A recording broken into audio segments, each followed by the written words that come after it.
Hey again, everyone, and welcome back to the channel for the next installment in our new figure showcase series. And this is the retro version where we take a look at an older release that I've had in the collection for a while, but I've just never unboxed. So it's new to me in that sense. But we're sticking with Marvel, and we're sticking with art figures. We took a look at their crossbones previously. So today we're looking at another Marvel villain, and that is Ulysses Klaue, based on his appearance in Marvel's Black Panther movie. So, look, again, let's start with this. Hot Toys didn't even tease this figure, but Hot Toys has teased some villains and has shied away from some. I get that Ulysses Klaue isn't kind of that pivotal character, especially when you look at the Black Panther movie with Killmonger, who was such a powerful character and a figure, and Hot Toys did produce his version in the final Gold Panther suit. So I get kind of why they passed on this a little bit, but as someone who likes to have the characters and all the different villains, it's always nice for me when other companies step in to fill the void. And Art Figures did just that here, giving us Ulysses Klaue. We've had other companies like Toys Battalion. Some of the other ones are slipping my mind right now. But Premier Toys, Present Toys, kind of fill in some of those gaps. The Toys era. But it does feel like the third-party market has slowed down significantly, where we're not getting a lot of these characters. So I do appreciate that we got these. And Ulysses Klaue had a great moment in Avengers Age of Ultron, where we see Ultron take his arm. And then I think having him show up in Black Panther again, it's a great moment, especially as that counterpart to Killmonger before he ultimately gets betrayed and killed by Killmonger. So great to have a version. We are going to get into some issues, because unlike Crossbones, which I think was almost completely perfect, I do have some issues with this version of Klaue. But again, like I said, we'll get into it in the accessory details and in the figure details. So now, jumping in to look at the hands. Love these, right? I've told you before, getting them right is kind of expected at this point, and what Art Figures did here, from the tattoos to the arm that actually shows kind of the split point, because it is a mechanical arm, very nicely done. And if you flip it, you can actually see again on his I think it's his left hand, those split lines projecting down to the palm. So nice attention to detail from the company here. As far as accessories, a little bit lighter, right, because he is wearing kind of that partial suit. He does have these leather holsters with clips and a holster for the gun. Very simple but very elegant, going, I think, well in line with the character, or at least how the character portrays himself in certain moments.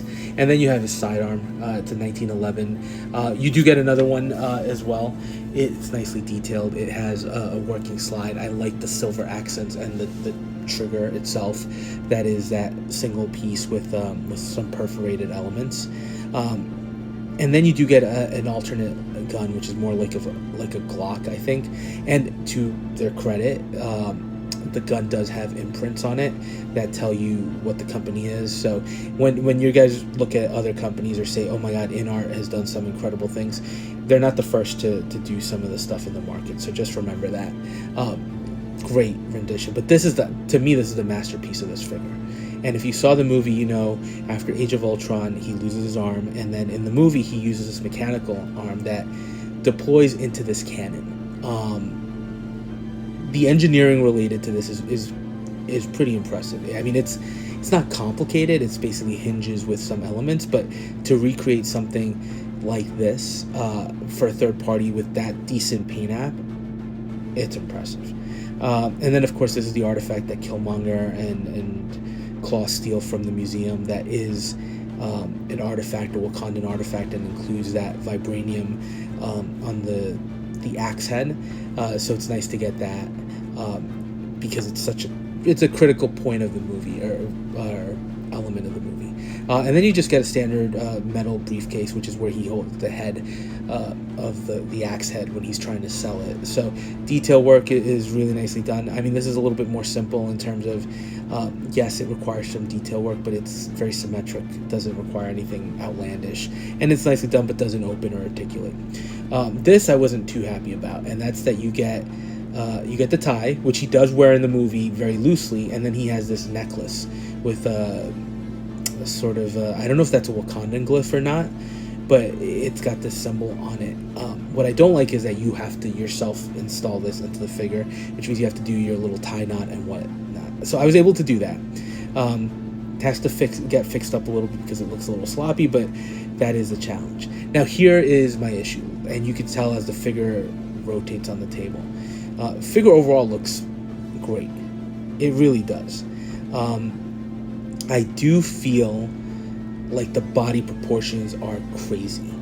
The chest in particular is super jacked, and while I think Ulysses Klaue, is played by the great Andy Serkis, is pretty built in the movie, right? This is a little extreme. It almost seems comical in nature, right? The rest of the body is fine with the tattoo work on the arms, right? Again, the tailoring on the suit, pretty nice. The detail on the shoes. So I give them a lot of credit. I think what's missing here, and it might merit a body swap of sorts, but it's that the body is a little overdone. It looks almost cartoonish, and I don't know if that's the intent that they were going for, since it's an artistic representation.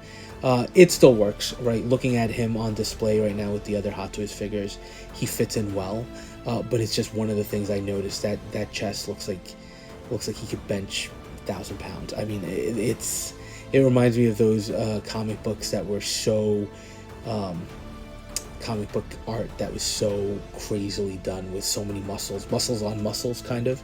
But look, that's my biggest criticism of the figure, and I think in certain poses it could look ridiculous, but overall it's still pretty decent. I don't think it's as good as Crossbones, but still pretty decent, especially that arm cannon that he has. That is something that I would expect from a top tier company, and Art Figures did great work here, from the paint applications to the articulation.